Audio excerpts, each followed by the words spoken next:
Andrew Harrer, Bloomberg, Getty Images. Dennis Muilenburg, chairman and CEO of Boeing. The company says 1 out of every 4 jetliners rolling off its assembly lines is being bought up by Chinese customers. If China decides to respond to President Donald Trump's announcement Thursday to slap $60 billion of tariffs on Chinese goods, the path to revenge could begin with Boeing, the darling of the rising stock market on which Trump has staked his claim to economic credibility. The measure is partly based on USTR's 301 investigation into China's state-led, market-distorting efforts to force, pressure, and steal U.S. technologies and intellectual property, Principal Deputy Press Secretary Raj Shah said in a statement Wednesday.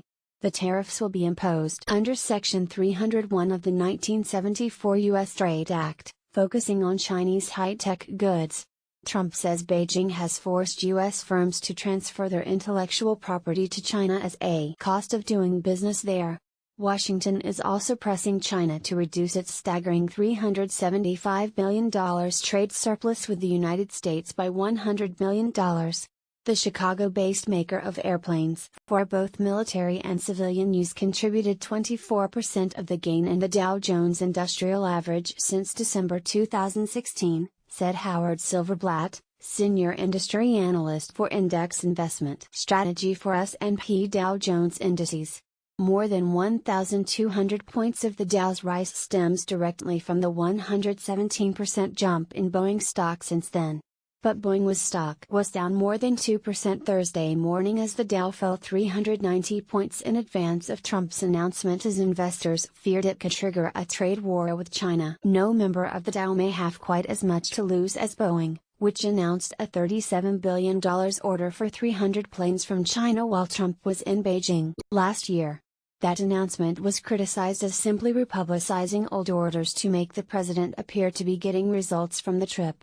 In addition, Boeing has estimated that China will buy as much as $1 trillion of aircraft over the next 20 years, in a bullish forecast released last September. And the government's heavy influence over punitive independent Chinese businesses makes those orders vulnerable to political winds. Boeing, with 140,000 employees worldwide, says 1 out of every 4 jetliners rolling off its assembly lines is being bought up by Chinese customers. The aircraft maker has been jostling with European rival Airbus for market share in the world's fastest-growing aviation market, with both opening assembly plants in the country.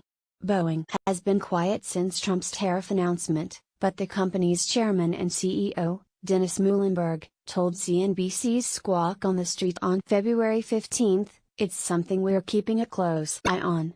We've had a very good dialogue with the administration and our Chinese customers, Chinese government. It's important that we have a balanced approach to China. We need fair trade, fair competition. But as you look at the China market from an airplane standpoint, those 41,000 new airplanes, more than 7,000 are in China. It's becoming the world's biggest airplane market. What you do not want to see is Donald Trump dare Xi Jinping to get into a blazingly stupid tit-for-tat trade war," said Bernard Baumol, chief global economist at the Economic Outlook Group. Trump's trigger-happy use of tariffs against the second-largest economy in the world would quickly backfire on the U.S. China can shut down current imports of American-made planes, cell phones, nuclear reactors, autos, financial services, agricultural products and crude oil as well as refined products. Indeed, the Dow offers a target-rich environment for Chinese retaliation even beyond Boeing. Apple makes most of its iPhones through subcontractors in China, and cell phones imported from China account for the largest part of the $375 billion merchandise trade deficit the United States ran with China last year. Intel, Caterpillar and Cisco are also major exporters to China and nations that depend on Chinese trade.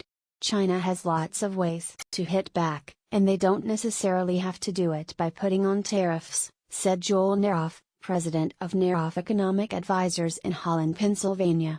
They can tweak regulations, squeeze inspections and a whole lot of other things. But they will likely do what Europe is planning on doing, hitting high-visibility imports that are Trump political supporters. The Farm Belt could shrivel up. They will be mean and nasty. China already indicated it could hit back on U.S. soybean exports, hitting our agricultural sector hard. Other industries are also in the crossfire. The impact could be indirect as well as direct, affecting both Boeing and the market at large, said Moody's Analytics chief economist Mark Zandi. More from global investing hotspots. Mark Mobius to launch a new firm with sights on China tech investors in crosshairs of potential trade war. Trump's steel and aluminum tariffs can blow up NAFTA. The most likely Chinese response would be to devalue the yuan. They could calibrate yuan devaluation to negate the impact of any increase in U.S. tariffs on their trade with the U.S., Zandi said. Alternatively, the Chinese could stop investing in U.S. treasuries and other securities. This would cause U.S. interest rates to spike and financial markets to swoon. Of course, Chinese investments in the U.S. would also suffer, but they may be willing to suffer the economic pain, to gain retaliation.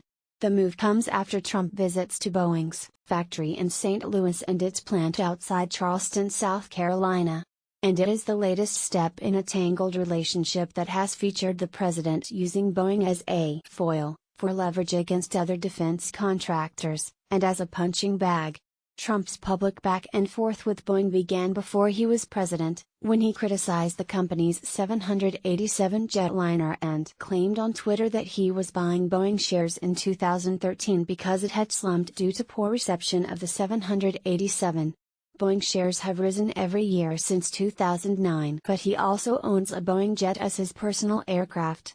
During the transition between his election in 2016 and his inauguration last year, the president asked Boeing to come up with a less expensive alternative to the F-35 fighter planes made by Lockheed Martin for the United States and more than a half-dozen allies. And he demanded a cut in the price of 2 new Boeing planes for use as Air Force One, the presidential jet. While the president said in 2016 the 2 planes would cost an out-of-control $4 billion, a revised deal announced last month calls for the government to spend $3.9 billion. The White House then claimed the old deal would have cost $5.3 billion. Boeing said Trump negotiated a good deal for the American people. By Tim Muilenburg, special to CNBC.com.